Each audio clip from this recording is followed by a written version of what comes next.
Ayan, may kalahati na pong nabuhusan din eh. Pero doon sa paparoon ay wala pa. Sa kabila, dito po ito sa kabila ng ilog. Oh.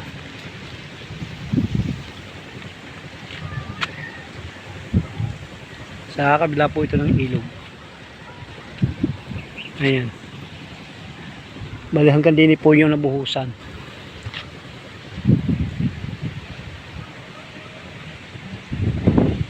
Po yung malapit sa ilog. Bali magre-recraft pa po doon sa kabila. So yan po yung binuhusan. Yun, dyan natin dito. Yan, hanggang doon.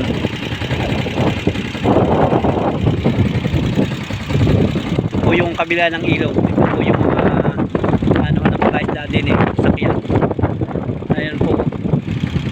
Doon, yun po yung nire-recraft. Hindi pa nagagawa. Po yung ano, mahaba na din sa kabila.